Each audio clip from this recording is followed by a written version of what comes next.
Mani Ratnam presence என் லிங்குசாமியின் run re release July 10 முதல் உங்கள் திரையரங்குகளில். i5 housing and properties. தேடுறதை விடுங்க, தேர்வு செய்யலாம் வாங்க.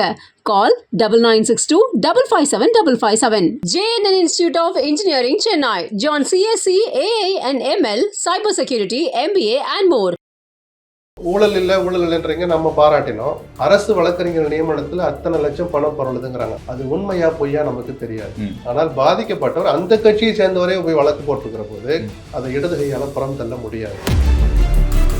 கட்சி ரீதியாக அவர் என்ன பண்ணிருக்கணும்? தவறுக்கு நான் இடம் கொடுக்க மாட்டேன் அப்படிங்கிறது சும்மா வெறும் வாய் வார்த்தை இல்லை, நான் நடவடிக்கைகளையும் காட்டுவேங்கிறத அந்த நல்ல வாய்ப்பை அவர் விட்டுட்டார்.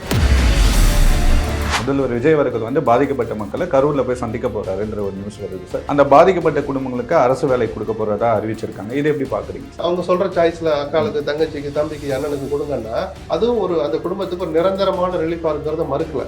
இந்த நேரத்தில் அதை செய்யலாமா? இப்போ தொடர்ந்து அதிமுகல இருந்த முன்னாள் அமைச்சர்கள், எம்எல்ஏக்கெல்லாம் ராஜினாமா பண்ணிட்டு தாவேக்கால இணையறாங்க. அதுவும் ஒரு வகையான பேரம் தான். ஒரு பேச்சுவார்த்தை நடத்தாமல் நம்ம போக முடியுமா? சரி, விராலிமலை விஜயபாஸ்கர் போறார், உங்களுக்கு தொகுதி கிடையாதுன்னு சொன்னா ரிசைன் பண்ணுவாரேன். இப்படி வலைவீசி பிடிக்க வேண்டிய அவசியம் இல்லை. இவர் பண்றதுக்கு இடம் கொடுத்தது யாரு? எடப்பாடி. ஆமா, ஒற்றுமையை பத்தி பேசுங்கன்னா அதை பத்தி கவலையே படுறது இல்லை. நீ சும்மா விஜய் பிடிச்சு போறான்னா சும்மா இருப்பாங்களா அவங்க? இவ்வளவு பெரிய தோல்விக்கு பிறகும் அவர் பாடம் கத்துக்கிட்டதா தெரியல. அதிமுகவை அந்த கடவுள் தான் காப்பாற்றணும். செந்தில் பாலாஜி அவர்கள் மீது ஒரு புகார் வந்திருக்கு. இவர் ஆட்சியை கவிழ்க்க முயற்சி பண்ணியிருக்காரு. 180 கோடி வரைக்கும் இதுக்காக சொல்ற நம்பர் என்ன ஆதாரம்? 9 பேரை அரெஸ்ட் பண்ணியிருக்காங்க. அதெல்லாம் ரைட்டு சார், நீங்க நிரூபிங்க. தப்பு நடந்தா யாரு பண்ணாலும் தப்பு தான். சில விஷயங்களை சுட்டி காட்ட கூட தயங்குனீங்கன்னா அது தர்மம் அல்ல, அதர்மம். தாவேகா ஒரு புதிய கூட்டணியை உருவாக்கி இருக்காங்க இல்லையா? ஏன்னா அது ஒரு குடையின் கீழே கொண்டு வரணும்னு நினைக்கிறது ஒன்றும் தப்பு இல்லை. நாளைக்கு உள்ளாட்சி தேர்தல் வருது, அந்த கூட்டணிக்கு ஒரு பேர் வைக்கணும். ஒன்று பெரிய தமிழ்நாட்டு அரசியலே புரட்டி போடுகிற முடிவால அது இருக்காது. ஒரு பேர் வைக்க போறாரு, நல்ல பேர் சூஸ் பண்ணி வச்சிருக்கிறாரா? இதற்கு முன்னாடி திமுக வச்சிருந்தாங்க மதசார்பற்ற கூட்டணி. அதெல்லாம் சும்மா ஒரு நாள் கூத்து சார். கெலாட்டா வாய்ஸ் நேயர்களுக்கு வணக்கம். நான் விக்னேஷ். இன்னைக்கு நம்ம கூட மூத்த பத்திரிகையாளர் SP லக்ஷ்மணன் அவர்கள் தான் நம்ம கூட இருக்கு. சார் வணக்கம். சார் வணக்கம் சார். தாவேகா ஆட்சி அமைச்சு 2 மாதங்கள் ஆகுது சார். முதல்வர் அவர்களுடைய ஆட்சி எப்படி இருக்கு? விஜய் அவர்களுடைய ஆட்சி என்னென்ன மாதிரி மாற்றங்கள் நீங்க பார்த்துருக்கீங்க சார் இந்த 2 மாதங்கள்ல? இல்லை, மாற்றங்கள்ன்றதை விட அது வெளிப்படையாக அவங்க அறிவிச்சதுன்னு சொன்னால் கட்சி நிதி நாங்கள் வசூலிக்க மாட்டோம் அப்படின்னு சொன்னதை இன்றைக்கு வரைக்கும் அதை அமல்படுத்திட்டு இருக்கிறாங்க. அது வரவேற்க தகுந்த மாற்றம்னு நம்ம பல நேரங்களில் சொன்னோம். ஏன்னா ஊழலை, லஞ்சத்தை ஒழிக்க முடியாது. ஆனால் இது போன்ற முடிவுகளை ஆட்சியாளர்கள் துணிச்சலாக எடுத்து அறிவித்து அதை அமல்படுத்தினால் ஒரு ஸ்டேஜில் லஞ்சம் ஒரு கணிசமான அளவுக்கு, மிக கணிசமான அளவுக்கு குறையுங்கிறதே நல்ல விஷயம்தான். அந்த வகையில் நம்ம அதை பாராட்டலாம். மற்றபடி சில நியமனங்கள் சர்ச்சைகளாச்சு, சிலதை மாற்றிக்க சொல்கிறாரு, அதை காதில் கூட வாங்கிக்கல. அவர் டெல்லி சிறப்பு பிரதிநிதி நியமனம் தவறான முன்னுதாரணம் சொன்னதை அவர் காதில் கூட வாங்கலை. அன்றாட நிகழ்வுகள் நடக்கிற அந்த கொலை சம்பவங்கள் ஆட்சிக்கு அதுக்கும் சம்பந்தம் இல்லை. எந்த ஆட்சியில இது நடக்கும்? அப்படி நடக்கிற போது எப்படி நடவடிக்கை எடுக்கிறாங்க, எவ்வளவு வேகத்தில் எடுக்கிறாங்க, அதைத்தான் மக்கள் பார்ப்பாங்க. கண்டிப்பா. எப்படி உங்க ஆட்சி நடக்கலாம்லாம் யாரும் கேட்க முடியாது. குற்றம் செய்யறவங்க இருந்துகிட்டு தான் இருப்பான். எவ்வளவு இரும்புக்கரம் கொண்டு எவ்வளவு வேகத்துல நம்ம அதை அடக்குறோங்கிறது தான் ஆட்சியாளருடைய ஆளுமை பண்பு வெளிப்படும். நம்மள தெரிஞ்சோ தெரியாமலோ இல்லை துரதிருஷ்டவசமானு தெரியல, அத்துமீறல்கள் இந்த ஆட்சி வந்த நாள்ல தொடர்ந்து டெய்லி வந்துட்டே இருந்துச்சு. இந்த ஒரு வாரம் 10 நாள் ஏதோ லீவ் விட்ட மாதிரி இருக்கு. நக்கலா சொல்லலை, அவ்வளவு ஒரு பீதி வந்துடுச்சு மக்களுக்கு. என்ன ஒரு தைரியம் ஏதோ ஒரு கூடுதலா பவர் வந்த மாதிரி இதெல்லாம் பண்றானுங்களா அப்படின்னு. அப்படி வருகிற போது அதுல சில பேர் ஆளுங்கட்சியை சேர்ந்தவர்கள் சம்மந்தப்பட்டிருக்காங்க அப்படின்ற போது, சார் கட்சிக்கு இதுக்கு சம்மந்தம் இல்லை. ஒரு ஆண் ஒரு பெண் எதிர் பாலினத்தவர் ஈர்ப்புல, சேட்டையில, திமுறில் சட்டத்தை மீறி சில காரியம் நடக்குதுன்னா கட்சி, எந்த கட்சியிலும் அதுக்கு விதிவிலக்கெல்லாம் கிடையாது. ஆனா யாரா இருந்தாலும், தன் கட்சியாக இருந்தாலும் எந்த கட்சிக்காரனா இருந்தாலும் நடவடிக்கை எடுப்பேங்கிறத காட்டுறது தான் ஆளுங்கட்சியினுடைய அந்த ஒரு தைரியத்தை நம்ம பாராட்டலாம். துரதிருஷ்டவசமா சில வழக்குகள்ல இவங்க அந்த மாதிரியான ஒரு பார்வையை இன்னைக்கு வரைக்கும் பார்க்கல. அதுல என்ன கூச்ச வேண்டியிருக்கு? இப்போ ஒரு எம்எல்ஏ மேல நீங்க கட்சி விட்டு நீக்கிறோன்னு சொல்ல முடியாது. பதவியோட அவர் என்ன பண்ணலாம். அவர் கட்சி பதவி வகிச்சாருன்னா அந்த கட்சி பதவியை பறிச்சாலே ஒரு மாரல் ஃபியர் மற்ற எல்லா எம்எல்ஏக்களுக்கும் வரும். ஒன்றிய செயலருக்கு வரும், மாவட்ட செயலருக்கு வரும். தலைவர் எம்எல்ஏனா கூட விட்டு வைக்க மாட்டாரு. அந்த பயத்தை ஏற்படுத்தணும். அதுல மெட்டீரியலிஸ்டிக் எவிடன்ஸ் இருந்தா, எதிர்கட்சிகள் சொல்றாங்கிறதுக்காக நீங்க அதை போய் இது பண்ண வேண்டாம். அதுபோல இப்போ ஊழல் இல்லைன்றீங்க, நம்ம பாராட்டினோம். அரசு வழக்கறிஞர் நியமனத்துல அத்தனை லட்சம் பணம் பரவலுதுங்கிறாங்க. தமிழ்நாடு முழுக்க நடக்கிறது. அத்தனை 100 நீதிமன்றங்கள்ல மாவட்ட அளவில் தாலுகா அளவில் அரசு வழக்கறிஞர் நியமிக்கிறதுல பல கோடி இது நடந்திருந்தால் அதனுடைய ஊழல் ரேஞ்ச் வந்து ரொம்ப அதிகம். அது உண்மையா பொய்யா நமக்கு தெரியாது. ஆனால் பாதிக்கப்பட்டவர் அந்த கட்சியை சேர்ந்தவரே போய் வழக்கு போட்டிருக்கிற போது அதை இடது கையால புறம் தள்ள முடியாது. என்ன பண்ணிருக்கணும், அரசாங்கம் ஒரு பக்கம் ரைட், அது நீதிமன்றத்தில் வழக்கு வர்ற போது அதில் அரசு தரப்பு தன் கருத்தை சொல்ல போறாங்க. கட்சி ரீதியாக அவர் என்ன பண்ணியிருக்கணும், ஒரு குழுவை போட்டிருக்கணும். நேரம் தலைமை கழக நிர்வாகிகள், மாநில நிர்வாகிகள் 2 பேர் விசாரிச்சு எனக்கு ரிப்போர்ட் கொடுங்க, தவறு நடந்த நிஜமா இருந்தால் நான் யாராக இருந்தாலும் விட மாட்டேன் அப்படின்னு ஒரு அறிக்கை வரட்டும் சார். நீங்க அந்த ப்ரொசீட் பண்ணவே கூட வேணாம் சார். அந்த அறிக்கைக்கிற வேல்யூ இருக்குல்ல, அத்தனை பேர் மனசுல ஒரு பயத்தை ஏற்படுத்தும். தலைவர் இதை கண்காணிச்சுக்கிட்டே இருக்கிறாரு, ஒரு விஷயம் வெளியே வந்தா அவர் சும்மா விட மாட்டாரு அப்படின்னு. ஏன்னா புதுசா அவங்களும் அதிகாரத்தை பாக்குறாங்க. கஷ்டப்படுறவங்களும் இருப்பாங்க தான். இப்போ திமுக அதிமுக எல்லாம் கரகண்ட ஆட்கள் எல்லாத்துலயும் சேமிச்சு வச்சு அப்படியே நிரம்பி வெளியிற அளவுக்கு எல்லாம் அவங்க சம்பாரிச்சு முடிச்சிட்டாங்க. நான் சம்பாதிக்கணும்னு சொல்ல வரல, கஷ்டத்துல இருக்கிறவங்களுக்கு ஏதாவது வந்தா செய்யணுமேங்கிற அதீத ஆர்வத்துல கூட செஞ்சிருக்கலாம். அது ஒரு எல்லை தாண்டி போகுது. இப்படி நீங்களும் நானும் விவாதிக்கிற அளவுக்கு போகுதுன்னா முதலமைச்சர் இந்நேரம் ஸ்டெப் இன் பண்ணியிருக்கணும், ஒரு அறிக்கை வந்திருக்கணும். தவறுக்கு நான் இடம் கொடுக்க மாட்டேன் அப்படிங்கிறது சும்மா வெறும் வாய் வார்த்தை இல்லை, நான் நடவடிக்கைகளையும் காட்டுவேங்கிறத அந்த நல்ல வாய்ப்பை அவர் விட்டுட்டார். இவ்வளவு பெரிய விவாத பொருளை அதை ஆக்கியிருக்க கூடாது. கண்டிப்பா இல்லைங்களா? அந்த மாதிரி சின்ன சின்ன விஷயங்கள் பிளஸும் மைனஸும் இருக்கு. குதிரை பேருங்கிற வார்த்தை ரொம்ப இதா ஒழிக்குது. ஏன்னா ஜெயலலிதா மரணத்திற்கு பிறகு எம்எல்ஏக்கள் அங்கங்க போன கூட அதிமுக தினகரன்ட்ட போனாங்களே தவிர அது குதிரை பேரம்னு விருது வலை வீசி பிடிச்செல்லாம் ஒன்றும் பண்ணிக்கிடல. அவங்களா போனாங்க, அந்த நம்பர் குறைஞ்சிச்சு, அப்படியே அது போய். ஆனா இப்போ அப்படி இல்லை. இந்த அணில இருந்து அந்த அணி ஆட்சியை கவிழ்க்கிற அளவுக்கு அது போகுமா? ஆட்சியை ஸ்திரத்தன்மை ஏற்படுத்துறதுக்காக விஜய் பண்றாரா அப்படின்னு பல கேள்விகள். இப்போ தொடர்ந்து அதிமுகல இருந்த முன்னாள் அமைச்சர்கள் எம்எல்ஏக்கெல்லாம் ராஜினாமா பண்ணிட்டு தாவேக்கால இணையறாங்க. அதுவும் ஒரு வகையான பேரம் தான். ஒரு பேச்சுவார்த்தை நடத்தாமல் நம்ம போக முடியுமா? சரி, விராலிமலை விஜயபாஸ்கர் போறார், உங்களுக்கு தொகுதி கிடையாதுன்னு சொன்னா ரிசைன் பண்ணுவாரா? பண்ண மாட்டாரு. உங்களுக்கு அடுத்த தேர்தலில் கொடுக்குறோம், இந்த இடைத்தேர்தலில் உங்களுக்கு கொடுக்க மாட்டோம்னு ஒரு பொதுவான அறிக்கை வரட்டும், யாராவது ஒரு எம்எல்ஏ ரிசைன் பண்ணுவாங்களா? அப்போ நீங்கள் ரிசைன் பண்ணிட்டு வந்தால் இடைத்தேர்தலில் போட்டியிட வாய்ப்பு கொடுக்குறீங்கன்னு தெரிஞ்சுதானே பேசிக்கிட்டு தானே வர்றாங்க. அதுவும் ஒரு வகையான பேரம் தான். இது அவ்வளவு நல்லதில்லை. ஏன்னா விஜயனுடைய நல்ல நேரம் என்னமோ அதிமுக 2ஆக பிளந்து அதில் பெரும்பகுதியாக இருக்கிறவங்க உங்கள் அரசை ஆதரித்து ஓட்டு போட்டு நீங்கள் ஒரு சேஃபாக ஒரு கவர்மெண்ட்டை குறைஞ்சபட்சம் 6 மாதத்துக்கு ரன் பண்ணிட்டு போயிடுங்க. அந்த நம்பரையே கழிச்சுட்டா கூட ஒரு 125 பேர் ஒரு தோழமை கட்சிகள் இப்போ உங்களுடைய தோழமை கட்சியோட ஆதரவோடு ஆட்சி நடக்கிற போது இப்படி வலைவீசி பிடிக்க வேண்டிய அவசியம் இல்லை.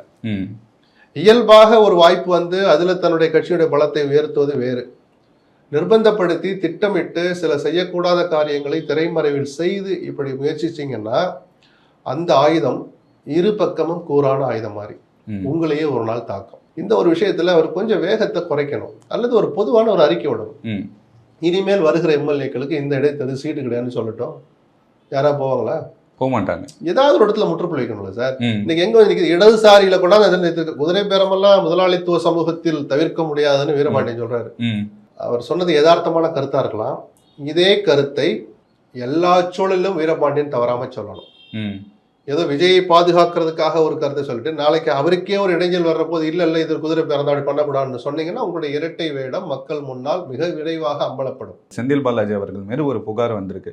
இவர் வந்து ஆட்சியை கவிழ்க்க வந்து முயற்சி பண்ணியிருக்காரு. 180 கோடி வரைக்கும் இதுக்காக காவல்துறை சொல்ற நம்பர் என்ன ஆதாரத்தை காட்டுங்க. நீதிமன்றத்துக்கு வந்து ட்ரையல் நடக்கிற போது அந்த ஆதாரம் வெளியில வந்தாதான் நம்ம அதை பத்தி பேச முடியாது. இவங்க காட்டுற அந்த வேகத்தை பார்த்தா நிஜமாவே அந்த பேரம் நடந்தா கூட அது நீங்க அரசியலை சேர்த்து புகுத்துற போது மக்களுடைய நம்பகத்தன்மை நீங்களே குறைக்கிறீங்க. அவங்க இந்த வழக்கை பத்தி நம்புற விஷயத்த நீங்களே நம்பாதீங்க அப்படின்னு சொல்லி கொடுக்குற மாதிரி இருக்கு. நீங்க லஞ்ச ஒழிப்புத்துறைக்கு போய் அதை அனுப்பியிருக்க வேண்டியதானே? எதுக்காக மாநகர காவல்துறை வச்சு அதை சிட்டி போலீஸ் வச்சு எதுக்கு விசாரிக்க சொல்றீங்க? ஏன்னா அதுல நீங்க இஷ்டம் போல நீங்க சொல்றீங்களா 150 கோடி விளையாடியது, அசோக் குமாரை பார்த்தார்கள், செந்தில் பாலாஜி தொடர்பு இருக்கு, நீங்க என்ன எழுதலாம். 9 பேரை அரெஸ்ட் பண்ணிருக்காங்க சார். அதெல்லாம் ரைட்டு சார், நீங்க நிரூபிங்க. தப்பு நடந்தா யாரு பண்ணாலும் தப்பு தான். இன்னைக்கு சம்மன் அனுப்பியிருக்காங்க ஆஜராகணும்னு சொல்லி. ஆனா அவரு இப்ப வரைக்கும் ஒரு தலைமறைவாவே எப்படி வருவாரு? நீங்க கைது பண்ணுவீங்கன்னா எப்படி சார் வருவாங்க? அதுதான் நீதிமன்றத்துக்கு போயிருக்காங்க. அவங்களுடைய தம்பி முன்ஜாமீன் மனு போட்டுருக்கிறது கொஞ்ச நேரத்தில் விசாரணைக்கு வர்றதா சொல்றாங்க. சட்டத்தின்படி நடந்தால் எதுவுமே மக்கள் அதை ரசிக்க தான் செய்வாங்க. அதுல ஒரு எக்ஸ்ட்ரா போடணும், அரசியலை திணிக்கணும்னு நினைச்சீங்கன்னா ரொம்ப சீக்கிரம் அம்பலத்துக்கு வந்துடும். நிஜமான தப்பை கூட உங்களால தடுக்க முடியாம போயிடும். தொடர்ந்து பாத்தீங்கன்னா திமுக அமைச்சர்கள் மீது நடவடிக்கை எடுக்கிறாங்க சார். செந்தில் பாலாஜி மேல இந்த புகார் பாத்தீங்கன்னா, அப்புறம் ஏவாவேலு அவருக்கு மேல இடி ரைட் போனாங்க. அனிதா ராதாகிருஷ்ணன் அவர்களை அரெஸ்ட் பண்ணியிருக்காங்க. இது தொடர்ந்து அரசியல் காரணங்களுக்காக பண்றாங்க. அனிதாவை கைது பண்ணது நான் சட்டப்படி தவறு அப்படிலாம் சொல்ல மாட்டேன். அதுல இருக்கிற டெக்னிக்கல் பாயிண்ட் சொல்லி தான் மாஜிஸ்ட்ரேட் அதை ரிமாண்ட் பண்ணவே மறுத்தார். அவ்வளவு அவசரங்க. அவர் சொன்னது யாரும் நியாயப்படுத்தலை. ஒருமையில பேசுறாரு, சில சொல்லக்கூடாத விஷயங்களை பொதுமையில பேசுறாருன்னா, முன்ஜாமீன் மனுவை தள்ளுபடி செய்கிறேன்னு சொன்ன 45 நிமிஷம் அவரை துரத்தி போய் கைது பண்ண வேண்டிய விஷயமே அது இல்லையே. ஏன்னா அப்போ உங்களுக்கு அந்த கம்யூனிகேஷன் சரியா இல்லை சார். ஆல்ரெடி நம்ம 41A சம்மன் சர்வ் பண்ணியிருக்கோம் சார். அவர் விசாரணைக்கு வர்றேன்னு சொல்லியிருக்கிறாரு 10ஆம் தேதி. 10ஆம் தேதி வரலைன்னா நம்ம முன்ஜாமீன் மனுவும் தள்ளுபடி ஆயிடுச்சு. 10ஆம் தேதி அவர் வரலைன்னா 11ஆம் தேதி அல்லது 10ஆம் தேதி நைட்டு நம்ம அரெஸ்ட் பண்ணிக்கலாம். நீ யாராவது ஒருத்தர் அட்வைஸ் பண்ணிருக்கலாமே. இப்படி ஒரு தர்ம சங்கடமான சூழல்ல அரசை கொண்டு போய் நிறுத்திருக்க வேண்டாமே. அப்ப காரணம் எது? இந்த அவசரம் தான் காரணம். எப்படியாவது இப்படி சொல்ல போனோம். அப்படி என்ன சார், நீங்க அற்புதமான வாய்ப்பு கொடுத்துருக்க, மக்கள் உங்களை ஆதரிச்சு உட்கார வச்சு 1.25 கோடி பேர் ஓட்டு போட்டுருக்காங்க. அவங்களுக்கு நம்பிக்கை அளிக்கிற மாதிரி, வாக்களிக்காதவர்களையும் வெக்கப்பட வைக்கிற மாதிரி நீங்க நல்ல ஆட்சி நடத்துறதுல கவனம் செலுத்தணுமே தவிர, அவரை பிடிக்கணும் இவரை நீங்க பண்ணுங்க, தப்பு பண்ணா பண்ணலாம், தப்பு பண்ணா ஊழல் வழக்குகள்ல காட்டுங்க அந்த ஆர்வத்தை. இங்க அனிதா ராதாகிருஷ்ணன் மேல காட்டின ஆர்வத்தை ஆளுநர் மதுரையில் போய் ஒரு சேட்டை பண்றார், லேசா சில்மிஷம் பண்றார், அது சென்னைக்கு வந்த உடனே சேட்டையா மாறுது. அதை பத்தி ஒரு துளி கூட இந்த அரசுக்கு இருந்து அறிக்கை வரல. அதாவது வைகையில தண்ணி வரல, பார்த்தா எனக்கே கஷ்டமாயிடுச்சு, அவங்க தூர் வாரணும், மாணவர்கள் இளைஞர்கள் ஒன்று சேர்ந்து தூர் வாரணும், இல்லாட்டி நாங்களே பண்ணுவோம், லோக் பவனே பண்ணும் அப்படிங்கிறார். கவர்னர் மாளிகையே அந்த பணியில் ஈடுபடும் அப்படிங்கிறார். சரி, அதை கூட ஒரு அறப்பணியில ரொம்ப ஆர்வம் காட்டாரு கூட கடந்து போயிடலாம். அதன் பிறகு சென்னைக்கு வந்து ஒரு அதுக்கு நிர்மல்குமார் ரியாக்ட் பண்ணார், ஆளுநர் மாளிகை அவங்க வேலையை பார்க்கட்டும் அப்படின்னாரு. ஒரு நாள் கேப் போட்டு அடுத்த நாள் பொதுமக்கள் தங்களுடைய குறைகளை பற்றி ஆளுநர் மாளிகையை நேரடியா வந்து சந்திச்சு புகார் அளிக்கலாம் அப்படின்னு ஒரு அறிக்கை வந்துச்சு. இந்த நிமிஷம் வரைக்கும் தோழமை கட்சிகள் அது என்னன்னு கேட்கல, விஜயிடம் இருந்தோ தாவேக்காவிடம் இருந்தோ எந்த அறிக்கையும் வரல சார். இதுல கவனம் செலுத்தி அவருக்கு ஒரு பதிலடியை கொடுக்கணும் சார். இது நேரடியாக மாநில அரசின் நிர்வாகத்தில் தலையிடுவது. நீங்க மனு வாங்கி என்ன பண்ண போறீங்க? ஒரு அப்பாவி ஜனங்களை ராஜ்பவனுக்கு வாங்கன்னு சொல்லி அங்க தீர்வு தர முடியாதுன்னு நல்லா தெரிஞ்சிருந்தோம், என்கிட்ட வாங்கன்னு சொல்லி அந்த மனுவை நான் ஃபார்வர்ட் பண்றேன்னு சொல்லி எக்ஸ்ட்ரா ஒரு 2 நாள் 10 நாள் எதுக்காக லேட் பண்ணி அந்த ப்ராசஸை இன்னும் தாமதப்படுத்ததான் பயன்படும். மாறா இந்த அரசுக்கு குடைச்சல் கொடுக்க தான் இந்த முயற்சி பயன் தருமே தவிர எந்த வகையிலும் இது பலன் அளிக்காது. இப்போ ஏவா வேலு அவர்கள் மேலே ஏடி டிபார்ட்மெண்ட் ரைடு போயிருந்தாங்க, 40 லட்ச ரூபாய் வந்து பறிமுதல் பண்ணியிருந்தாங்க சார். இப்போ அவர் ட்ரீட்மெண்ட்டுக்காக சிங்கப்பூர் போயிருக்காரு. இப்போ அமைச்சர்கள் எல்லாம் வெளிநாடுகளுக்கு போயிடுறாங்களே சார். போறது ஒன்றும் தப்பு இல்லை சார். அங்கேயே பதுங்கினாருன்னா நம்ம போட்டு கிளின்னு கிளிக்கலாம். உங்க துணிச்சல் இவ்வளவுதானா, எதையும் தாங்கும் இதயம் அண்ணா கொடுத்த இதயம் இதுதானா அப்படிலாம் நீங்க அப்புறம் நக்கல் பண்ணலாம், விமர்சிக்கலாமே தவிர உடல்நிலை சரியில்லை சிகிச்சைக்காக போறேன்னு சொன்னவரை போய் நம்ம அதை தாண்டி அதை பேசக்கூடாது. ஒரு லிமிட்டட் பீரியடு 15 நாள் போயிருக்காரு, 1 மாசம் வரைக்கும் வரலைன்னா அப்ப வேலு தலைமறைவன் கூட நம்ம விமர்சிக்கலாம், காவல்துறை லுக் அவுட் நோட்டீஸ் கூட கொடுக்கட்டும். வெளிநாடு போறதே குற்றம்ங்கிற மாதிரி நம்ம அந்த மாதிரியான தவறான ஒரு கருத்தை சொல்லக்கூடாது. வைகோ அவர்கள் சார் திமுக கூட்டணியில இருந்தாங்க, இப்போ தாவேகா கூட்டணியில இணைய போறதா சொல்லியிருந்தாரு. இணைஞ்சிட்டாரு. இப்போ ஒரு விஷயங்கள் போன ஆட்சியில பாத்தீங்கன்னா கரப்ஷன் கலெக்ஷன் இதுதான் திமுக பண்ணாங்கன்ற மாதிரி எல்லாம் விமர்சிக்கிறாரு இல்லையா சார்? இதை எப்படி பாக்குறீங்க? புழுக்கத்துல இருந்து வெளியில வந்திருக்கிறார், ஒரு சுதந்திர பறவையா மாறி இருக்கிறார், கூண்டு கிளியாக இருந்தார், இப்ப அந்த கிளியை கூண்டை விட்டு வெளியே திறந்து விட்டுருக்காங்க. அப்படிதான் பார்க்க வேண்டியிருக்கு. ஏன் கேட்கலன்ற போது அம்மா அன்னைக்கு கூட்டணி தர்மத்துக்கு கட்டுப்பட்டு நான் பேசாம இருந்தேங்கிறார். அந்த அரசியல யதார்த்தத்தை நம்மளால புரிஞ்சுக்க முடியுது.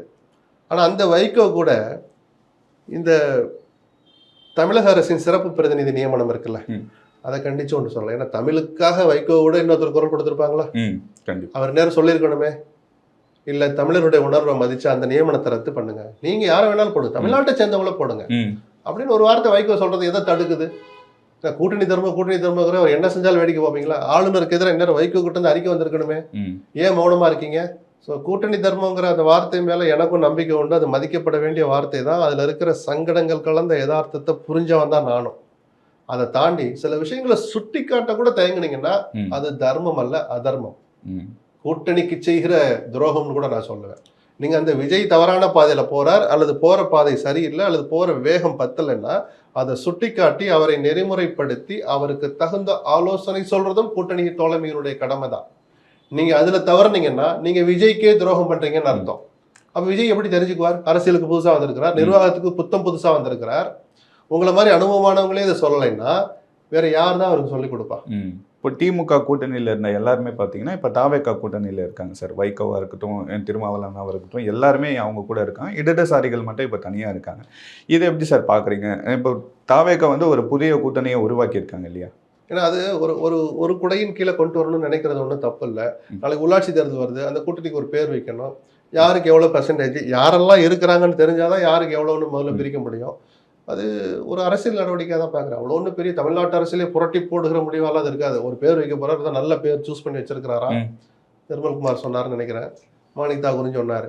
இதற்கு முன்னாடி திமுக வச்சிருந்தாங்க மதசார்பற்ற இல்ல கூட்டணி. அதெல்லாம் சும்மா ஒரு நாள் கூத்து சார், சொல்றதுக்கு தானே அதெல்லாம். ஸ்டாலின் தலைமையிலான திமுக தலைமையிலான கூட்டணி, விஜய் தலைமையிலான கூட்டணி, அவ்வளவுதான். அதுல நீங்க என்ன பிரிஃபிக்ஸ் அஃபிக்ஸ் நடுவில் என்ன வேணாலும் போட்டுக்கிட்டு போங்களேன், அதெல்லாம் ஒரு நாள் கூத்துன்ட்டானே. விஜயை பத்தின ஒரு பொதுவான பார்வை இருக்கு. அவரு கொஞ்சம் தள்ளி தள்ளி போறாரு. அது கூச்ச சுபாவமா இருந்தா நாளடைவில் சரியாகும் நம்ம எடுத்துக்கலாம்.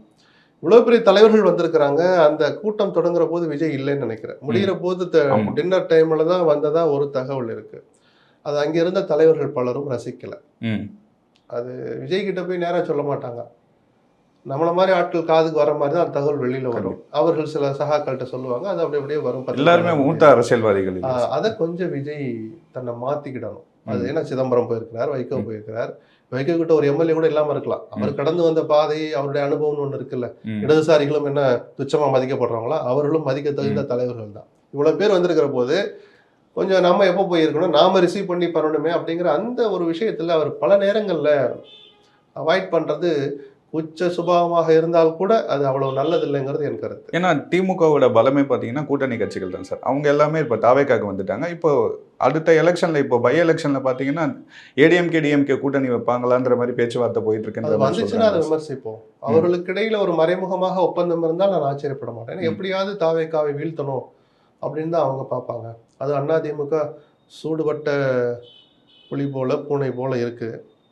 அவங்க விஜய்க்கு எப்படியாவது ஒரு பாடம் கற்றுக் கொடுக்கணும்னு பார்ப்பாங்க. ஏன்னா அந்த கட்சி எம்எல்ஏக்களை தான் ஒரு திட்டமிட்டு இழுக்கிறாருன்னு எடப்பாடிக்கு ஒரு கடுப்பு இருக்கும். நம்ம 2 பேரும் பிரிஞ்சிருந்தா ஈஸியாக அவர் ஜெயிச்சிடறாங்கிற ஒரு ஆவணப்பூர்வமான ரிசல்ட் கையில் இருக்கு, அசம்பிளி எலெக்ஷன் ரிசல்ட். அதுவே கூட அவர்களை ஒரு புள்ளிக்கு நகர்த்தலாம். அதுக்காக திமுக இணைய போகுது, ஒன்னா சேர்ந்துருவாங்க, பிஜேபியில கரைச்சி விட்டுட்டு மத்திய அமைச்சர் பதவி வாங்கிடுவாங்க. இதெல்லாம் கொஞ்சம் அதிகப்படியானது. இருவருக்குள்ளும் ஒரு மறைமுக ஒரு அரேஞ்ச்மெண்ட் அல்லது வெளிப்படையாக இந்த 3 தொகுதியில நாங்க நிக்கல, அதுல மட்டும் கவனம் செலுத்துறோம், அதே மாதிரி அவங்களும் சொல்லி வயசு வருஷா பண்ணா அது ஒரு மறைமுக ஒப்பந்தம் அர்த்தம். அப்படி நடந்தாலும் ஆச்சரியப்பட மாட்டேன். ஏன்னா ஐயுஎம்எல் கட்சியினுடைய தலைவர் காதர் மொய்தீன் அவர்கள் சொல்லியிருந்தாரு, ஸ்டாலின் அவர்களே வந்து சொன்னாரு எடப்பாடி அவர்கள் தான் முதல்வர், பேச்சுவார்த்தை போயிட்டு இருக்குன்ற மாதிரி சொன்னாருன்ற மாதிரி ஒரு பேட்டி. இல்ல, அந்த தலைவர்கள் யாருமே நேர்மையோடு இல்லை. நான் எல்லாரையும் சொல்லுவேன், இடதுசாரிகள் தொடங்கி வைகோ, திருமா, காதர் மொய்தீன் வரைக்கும் நீங்கள் யாருமே முழுமையாக உண்மையை சொல்லவில்லை. சொல்லணும்னு அவசியம் இல்லை. ஏன்னா திரைமறைவில் நடந்ததை ஒன்று நீங்கள் எல்லாத்தையும் சொல்ல வேண்டியதை மட்டும் நாகரிகம் கருதி அதை மட்டும் சொல்லியிருக்கணும். இல்லை சொல்றதுன்னு முடிவு பண்ணினா எல்லாத்தையும் சொல்லணும். அப்போ அன்றும் இன்றும் என்றும் திமுகவுடன் தான் கூட்டணி சொன்ன காதர் மொய்தீன் ஏன் போனார்? அப்போ சோஃபா மாடல் அவங்க சொல்லுவாங்களா மாட்டாங்களா? உங்களை ஒரு இரவில் மாற்றியது எது? காதர் மொய்தீன் அதுக்கு பதில் சொல்லி தானே சார் ஆகணும். அப்போ அந்த உண்மைகளை சொல்லுங்க. உங்களை என்ன சொல்லி பார்த்தாங்க? ஏதாவது கொடுத்தாங்களா? நீங்க வாங்குனீங்களா? இல்ல கொள்கைக்காக போனீங்களா? முழு உண்மையை சொல்லுங்க. 60 வருஷம் கூட்டணி சார் இருக்கட்டும் சார். அப்போ அதெல்லாம் மீறி ஒரு நாட்டில் போறீங்களே, நீங்க ஒரு காலையில தான் அறிக்கை விடுறீங்க, இன்றும் என்றும் எப்பயுமே நாங்க நேற்றும் இன்றும் என்றும் அறிக்கை விட்டீங்களே, எதுக்காக போனீங்க? முழு உண்மையை சொல்லுவாரா? திருமாவளவனே அங்கே மாத்தி இங்க மாத்தி அங்கே கொஞ்சம் இங்க கொஞ்சம் இப்படிதான் சொல்றாரே தவிர நீங்க எதுக்காக ஒரு நாள் தாமதப்படுத்துனீங்க? மனசாட்சியோட திரும்ப முழுசா சொல்ல முடியுமா? சொல்லணும்னு அவசியம் இல்லை. ஒரு அரசியல் கட்சியை நடத்துறவங்க தான் அந்த வழி தெரியும். இடைத்தேர்தலில் ஸ்டாலின் அவர்கள் திருச்சி தொகுதியில் நிற்க போறதா ஒரு நியூஸ் சொல்றாங்க சார். அவர் நிற்பாருன்னு நினைக்கிறீங்களா சார்? அவ்வளவு சுலபத்தில் அந்த முடிவுக்கு வருவார்னு நான் நினைக்கல. எந்த வகையிலும் அது புத்திசாலித்தனமான முடிவு அல்ல. அவர் ஜெயிச்சிருவார். ஜெயிச்சு என்ன பண்ண போறீங்க? நீங்க எதிர்கட்சி தலைவர் ஆவீங்களா? ஆல்ரெடி உதயநிதி இருக்காரு, அறிவிச்சிருக்காங்க. சரி, அவரை நீக்கிட்டு நீங்க அந்த இடத்துல உட்காருவீங்களா? அப்போ அது என்ன மெசேஜ் இளைஞர்களுக்கு சொல்லும்? அதுக்கு என்ன அவசியம் வந்துச்சு? முதல்ல அப்படி பல கேள்விகள் இருக்கு. அவரும் ஆராய்வார்னு நான் நினைக்கிறேன். Okay sir. இந்த பார்ட்டி ஃபண்டுன்னு ஒரு விஷயம் சொல்லிட்டு இருக்காங்க சார். ஏடிஎம்கேவும் சரி டிஎம்கேவும் சரி இதுக்கு முன்னாடி வாங்கியிருக்காங்க. தாவேக்கா அரசு இதை வாங்கலைன்ற மாதிரிலாம் பேசுகிறாங்க. அதை எப்படி சார் பார்க்குறீங்க?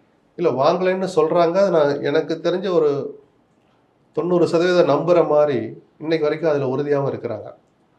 ஆனால் வாங்கினா ரொம்ப சீக்கிரம் வெளியே தெரிஞ்சு போயிடும். லஞ்சமே இல்லை இந்த ஆட்சியில், ஒரு துளி கூட லஞ்சம் இல்லைன்னு நம்ம சொல்ல முடியாது. தாவேக்கா வக்கீல் வழக்கு போட்டிருக்கிறத பார்த்தாலே அது பல்லளிச்சிடுச்சு. ஏன்னா பணம் வாங்குறவங்க ஒரு தனிப்பட்ட விஜய் மட்டுமே அல்ல. நான் வாங்க மாட்டேன்னு சொன்னால் சரி நிர்வாகம் சுத்தமாயிடுச்சுன்னு சொன்னால் அதெல்லாம் நம்பாதீங்க. அது அவ்வளோ சுலபம் இல்லை. ஆனால் ஒரு முதலமைச்சர் ஸ்தானத்தில் இருந்துக்கிட்டு கட்சி நிதி வாங்காதீங்கன்னு சொன்னால் மந்திரிகள் கேட்குறாங்க, கேட்டாகணும்னா அது அமல்படுத்தப்படுதுன்னா அது ஒரு நல்ல தொடக்கம்னு நான் பாராட்டுவேன். சரிதானே? இப்போ வரைக்கும் யாரும் வற்புறுத்தி கேட்கல. ஆனால் இன்னும் கொஞ்சம் நெகட்டிவாகவே கொஞ்சம் யோசிப்போமே. ஒருவேளை பார்ட்டி ஃபண்டு வாங்குறாங்கன்னு வச்சுப்போம். ஒரு விஷயத்தை என்னால் உறுதியாக சொல்ல முடியும், திமுக அடித்த கொள்ளை அளவுக்கு அடிக்க மாட்டாங்க. ஏன்னா கடந்த 50 ஆண்டு கால வரலாற்றில் திமுக வாங்கின கட்சி நிதி ரொம்ப ரொம்ப அதிகம். துரதிர்ஷ்டவசமா பல நல்ல திட்டங்களை அமல்படுத்தி அந்த அரசு கட்சி நிதி என்கிற பேர்ல அழிச்சாட்டியம் பண்ணிட்டாங்க. ஏனோ ஸ்டாலின் அதை தடுக்க தவறினாரா, அவர் கவனத்துக்கு போச்சா போகலையா? சுத்தமா போகலைன்னா அவர் அந்த இடத்துல பதவியில் எப்படி இருந்தாருன்னே ஒரு கேள்வி வரும். அப்படிலாம் சொல்லி அதை நியாயப்படுத்த முடியாது. அது ஒரு தகுந்த பாடம் கற்றுக் கொடுத்த மாதிரி மக்களும் அதில் கன்னத்தில் அரைஞ்ச மாதிரி திமுக ஒரு தோல்வியை கொடுத்தாங்க. அது ஒரு பாடமாக எடுத்துக்கிட்டாங்கன்னா திமுகவுக்கு அது ஒரு வகையில் நல்லதான் இந்த தோல்வி. அப்படி ஒப்பிட்டு சொல்றேன், ஒருவேளை இவர்கள் தவறு செய்ய ஆரம்பித்து கட்சி நிதி வசூலித்தால் கூட மிக நிச்சயமாக அந்த அளவுக்கு வாங்க மாட்டாங்கன்னு என்னால் சொல்ல முடியும். ஏன்னா அந்த துணிச்சல் வேறு யாருக்கும் வராது, வரவும் கூடாது. குறிப்பா சார் இந்த மின்சாரத்துறையில வெள்ளை அறிக்கை வெளியிட்டிருந்தாங்க சார். 1000 கோடிக்கு மேல ஊழல் பண்ணியிருக்காரு. அதுக்கெல்லாம் ஆதாரம் வரட்டும் சார். சும்மா சொல்லிட்டு போற விஷயம் இல்லை சார். ஏன் என்ன எஃப்ஐஆர் போடாம இருக்கீங்க? எஃப்ஐஆர் போடட்டும், ஆதாரங்களை கூட நீதிமன்றத்துல ப்ரூவ் பண்ணி சம்பந்தப்பட்டவங்களை ஜெயிலுக்கு தள்ளட்டும். ஆனா இதுல ஒரு விஷயம் மறந்துடக்கூடாது. ஏதோ அமைச்சர்னே போட்டு அதிகாரிகள் ஜெயலலிதா காலத்துல இருந்து கலைஞர் மேல வழக்கு போடுற போது அவங்க குடும்பத்து மேல சொத்து குவிப்பு வழக்கு அப்படி போட்டு போறது, மந்திரிக்கு மேல சொத்து குவிப்பு வழக்கு. அது என்ன சொத்து குவிப்பு வழக்கு? சொத்து எப்படி வந்துச்சு? ஒரு முறைகேடு பண்றீங்க, அந்த பணத்தை சம்பாதிக்கிறீங்க. முறைகேடு எப்படி? ஒரு ஃபைல்ல போடக்கூடாத இடத்துல கையெழுத்த போடுறீங்க, கொடுக்கக்கூடாத அளவுக்கு டெண்டரை கொடுக்குறீங்கன்னா சம்பந்தப்பட்ட அதிகாரி தான் நீங்க சேர்த்து கிரிமினல் வழக்கு தான் போடணும். இந்த அதிகாரிகள் தங்களை பாதுகாத்துக்கிறதுக்கு அமைச்சர்களையே நோக்கி தள்ளி விடுறது. அதனாலதான் கிரிமினல் கேஸ் போட சொத்து குவிப்பு வழக்குன்னு போடுறது, விஎன்டிஎஸ்க்கு தள்ளி விடுறது. சரிதானே? அப்ப நீங்க இங்க இபியில அந்த முறைகேடு நடந்திருக்குன்னா சேர்மன் வரைக்கும் யாரெல்லாம் இருந்தாங்களோ இருக்காங்களோ இல்ல சம்பந்தம் இருந்தா அத்தனை பேரை எஃப்ஐஆர்ல சேர்த்தாதான் நீங்க நிஜமாவே ஊழலை ஒழிக்க போறீங்கன்னு அர்த்தம். அரசியலுக்காக செந்தில் பாலாஜியை பிடிக்கிறேன், தங்கமணியை பிடிக்கிறேன் அப்படின்னீங்கன்னா உங்கள் நோக்கம் ஊழலை ஒழிப்பது அல்ல. சரிதானே? அது அரசியலுக்காக தான் போறீங்கன்னு அர்த்தம். சார் 2 அதிகாரி மேல கை வச்சாதான் சார் அவன் நாளைக்கு ஒரு முறைகேட்டுக்கு துணை போக மாட்டாங்க. அது இபியை பொறுத்த வரைக்கும் அது போர்டு, முழுக்க சைனிங் அத்தாரிட்டி சேர்மன் தான், அவர் தலைமையிலான போர்டு தான். ஒரு ஆச்சரியமான உண்மை சொல்லவா, அந்த போர்டுல அமைச்சர் உறுப்பினர் கூட கிடையாது, ஒரு இயக்குனர் கூட கிடையாது. இபி சம்பந்தமான எந்த விஷயத்திலையும் நாட் ஓன்லி செந்தில் பாலாஜி, மின்துறை அமைச்சர்களாக இருக்கிற யாருமே கையெழுத்து போட்டிருக்க மாட்டாங்க. ஏன்னா அவங்களுக்கு இங்க ரோலே இல்லை. எப்படி ப்ரூவ் பண்ணுவீங்க? இதுக்கு நடுவில் ஆர்டிஎஸ்க்கு வேற மிஸ் ஆயிடுச்சுன்னு ஒரு கம்ப்ளைண்ட் வந்திருக்கு. அது சாதாரண எவ்வளவு கொண்டு வித்தன்னு அவனே சொல்லிவிட்டானே சார். ஒரு மொத்தமே 70,000 போய் வித்திருக்கான். அதனால ஏதோ ஊழலை மறைக்கலாம் ஒழிச்சு வச்சாங்கன்னா அதெல்லாம் எல்லா காப்பி எல்லா இடத்துலயும் இருக்கு சார். அதனால எல்லாம் மறைச்சிட முடியாது. சரிதானா? சர்வர்ல இருக்கும், அதெல்லாம் பல விஷயங்கள் இருக்காது. அது இவங்க பூதாகரப்படுத்தின அளவுக்கு அது அவ்வளவு முக்கியத்துவமா இல்லை. இப்ப இந்த கேஸை செந்தில் பாலாஜி அவருக்குள்ள எப்படி கனெக்ட் பண்றாங்கன்னு பாத்தீங்கன்னா, அன்னைக்கு வெள்ளை அறிக்கை வெளியிடுறாரு நிர்மல்குமார் அவர்கள். ஈவினிங்கே ஒரு பிரஸ் மீட் கொடுக்குறாரு. இதெல்லாம் நாங்க கரெக்டா பண்ணிருக்கோம், இவங்க வேணும்னே அரசியல் காரணங்களுக்காக பண்றாங்க. அந்த விளக்கத்துக்கு நிர்மல்குமார் இன்னொரு பிரஸ் மீட் வச்சிருக்கணும்ல. அவர் வைப்பாருன்னு பார்த்தா வைக்கவே இல்லை சார். ஆனா இன்னைக்கு அவர் மேல ஒரு புகார் கொடுத்திருக்காங்க, ஆட்சியை கலைக்க பேரம் பேசியிருக்காரு. ஆனா இன்னைக்கு அவர் தலைமறைவா இருக்கிறாருன்ற மாதிரி கேட்கறாங்க. ஏன் எஃப்ஐஆர் போட்டு என்ன அரெஸ்ட் பண்ணுங்கன்னு சொல்லுவாங்களா? ஆதவர்ஜன் எதுக்காக கோர்ட்டுக்கு போனாங்க? ஒரு ட்வீட் போட்டார் எலெக்ஷன் டைம்ல. கிட்டத்தட்ட அந்த ஒரு நாள் எங்கேயோ இருந்தார். அந்த அவருக்கு அவ்வளவு பெரிய விஷயம் இல்லை அப்படின்னு முன்ஜாமீன் மாதிரி கொடுத்த பிறகு அந்த வழக்கை ரத்து பண்ற மாதிரி அவர் ரிலீஃப் கிடைச்ச பிறகுதானே ஆதவ் வெளியில வந்தார். இது சட்ட நடைமுறை சார். எஃப்ஐஆர் போட்டே செந்தில் பாலாஜி நான் ஆஜராகிறேன், என்ன கைது பண்ணிக்கன்னு சொல்லுவாரா? அது இவ்வளவு தூரம் நீங்க இவ்வளவு கோபத்துல இருக்கிற போது கணக்கு தீர்ப்போன்னு சொன்ன பிறகு அது சட்ட நடைமுறையா? கணக்கு தீர்க்கிறோன்னு சொல்றது சட்டப்படியான வார்த்தையா? நீங்க சும்மா சொல்லுங்க. கிடையாது, அரசியல் வார்த்தை. அப்ப அரசியலுக்கு எப்படி செந்தில் பாலாஜி தலை கொடுப்பாரு? நீதிமன்றம் முன்ஜாமீன் போட்டா தள்ளுபடி பண்ணட்டும், அப்ப நீங்க கைது பண்ணுங்க. ஏன் தலைமறைவா இருக்காருங்கிறது தப்பான வார்த்தை. அது சட்டத்தின் பார்வையில் அவங்க அந்த நடவடிக்கை எடுத்துட்டு போவாங்க. எவ்வளவு நாள் சரி அப்படியே எவ்வளவு நாளைக்கு செந்தில் பாலாஜியால ஓடி முடியும்? ஒரு மாசம் ஆதாரம் தான் கோர்ட்ல காட்ட போறீங்க. அவர் ஏபிஐ கேன்சல் பண்ண போறாங்க, அனிதராதா ஆக்ஷனுக்கு பண்ண மாதிரி. அது சாதாரண வழக்கு, இது பெரிய வழக்குன்னு சொல்றீங்க. நிரூபிங்க, ஒரு பெயில் கொடுத்தா கொடுக்கட்டும், தள்ளுபடியான கைது பண்ணிட்டு போங்க. முதல்வர் விஜய் அவர்கள் பாதிக்கப்பட்ட மக்களை கரூர்ல போய் சந்திக்க போறாருன்ற ஒரு நியூஸ் வருது சார். அந்த பாதிக்கப்பட்ட குடும்பங்களுக்கு அரசு வேலை கொடுக்க போறதா அறிவிச்சிருக்காங்க. இதை எப்படி பாக்குறீங்க? இல்ல சட்ட ரீதியா தவறு, சட்ட நடவடிக்கைகள்ல தலையிடுற மாதிரின்னா திமுக உச்சநீதிமன்றத்துக்கு போயிருக்காங்க. அதுல பிரைமா ஃபேசி அடிப்படை முகாந்திரம் இருக்குன்னு தெரிஞ்சுதான் இந்த வழக்கை நாங்கள் விசாரிக்கிறோம், பட்டியலிடுங்கன்னு சொல்லியிருக்கிறாங்க. ஸோ நீதிபதிகள் என்ன பார்க்குறாங்கன்னு பார்ப்போம். நிஜமா ஒரு மேலோட்டம் பார்த்தா ஒரு ஒரு உயிரை இழந்த குடும்பத்துக்கு எந்த வகையிலாவது உதவி பேசுறாருங்கிறதுல மாற்று கருத்து இல்லை. அதனாலதான் விஜய் மேல அப்பவே 1000 விமர்சனம் வந்தாலும் ஒரு 20 லட்ச ரூபாய் எல்லாருக்கும் கொடுத்த போது அது ஒரு வரவேற்க தகுந்த ஒரு விஷயமா பார்த்தீங்கன்னா, ஒரு ஏழ்மை நிலையில இருக்கிற ஒரு குடும்பத்தின் முக்கிய அங்கமாக இருந்த ஒரு உயிரை பலி கொடுத்த குடும்பத்துக்கு அது பெரிய உதவியா இருக்கணும்.